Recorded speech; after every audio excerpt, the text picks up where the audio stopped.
Halo dan selamat datang di channel Happy Chemist. Video kali ini adalah tentang perbedaan antara MANOVA dan MANCOVA. Ini adalah tujuan dari video hari ini, kita membahas pengertian MANOVA dan MANCOVA, bagaimana kedua metode ini berbeda, kemudian kapan MANOVA dan MANCOVA ini dipakai, dan terakhir contoh judul penelitian yang menggunakan MANOVA dan MANCOVA.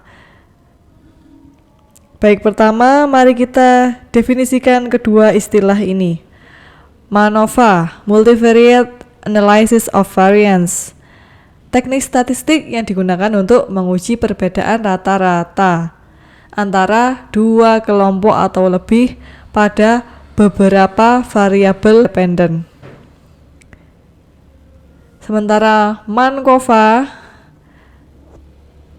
itu menggabungkan antara ANOVA dan analisis regresi. Digunakan untuk menguji perbedaan rata-rata antara dua atau lebih kelompok pada beberapa variabel dependen.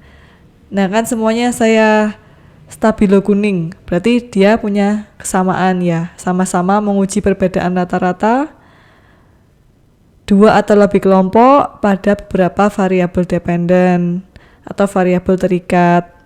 Tetapi di MANCOVA ini dia sambil mengendalikan efek dari satu atau lebih variabel kontinu yang disebut kovariat.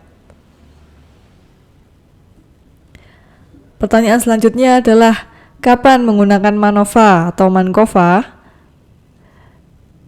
Ya, kita gunakan MANOVA jika kita ingin menguji perbedaan rata-rata antara grup pada beberapa variabel dependen, tetapi Anda tidak memiliki variabel kontinu yang ingin dikontrol. Sementara MANCOVA itu sendiri juga menguji perbedaan rata-rata antar kelompok pada beberapa variabel dependen, tapi ada variabel kontinu yang dikontrol di MANCOVA ini. Kalau kita punya variabel kontinu yang ingin dikontrol, berarti itu MANCOVA. Jika tidak ada, itu berarti MANOVA. Begitu sederhananya. Kita gali lebih dalam ke MANCOVA ya. Contoh variabel kontinu atau kovariat yang lazim digunakan dalam penelitian pendidikan. Itu ada beberapa yang saya temukan, yaitu yang pertama, prior knowledge atau kemampuan awal siswa. Yang kedua, kecerdasan, IQ. 3, motivasi ini bisa diukur.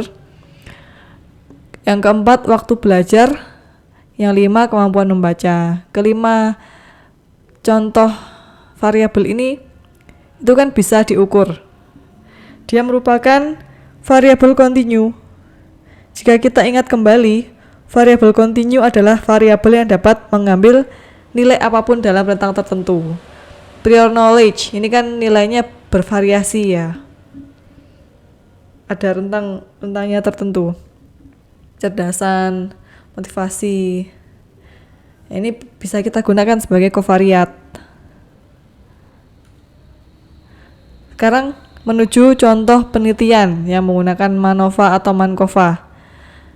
Nah, saya ambil judul yang sama. Misalnya, pengaruh pembelajaran kooperatif terhadap keterampilan berpikir kritis dan keterampilan problem solving pada materi asam basa kimia. Variabel bebasnya adalah pembelajaran kooperatif yang dibagi menjadi 3, yaitu Jigsaw, STAD, dan CIRC. Kemudian variabel terikatnya berpikir kritis dan problem solving pada materi asam basa kimia. Sedangkan kalau di MANCOVA ini kita tambahi kovariat. Kovariatnya mungkin kemampuan awal siswa, itu kita kendalikan. Kenapa harus menjadikan kemampuan awal ini sebagai kovariat? Karena kita tahu ya bahwa kemampuan awal itu mempengaruhi bagaimana siswa belajar, bagaimana siswa memahami pembelajaran yang baru, itu dipengaruhi oleh kemampuan awal yang dia miliki. Sehingga variabel kemampuan awal ini perlu dikontrol sebagai kovariat.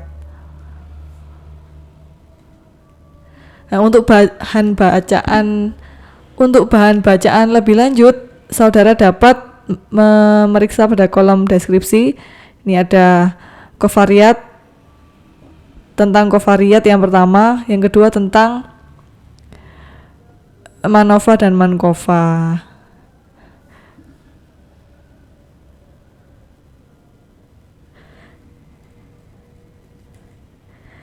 Saya harap video ini membantu memperjelas antara MANOVA dan MANCOVA ya, dan memberi Anda beberapa ide tentang kapan harus menggunakan MANCOVA, kapan harus menggunakan MANOVA. Terima kasih telah menonton. Wassalamualaikum warahmatullahi wabarakatuh.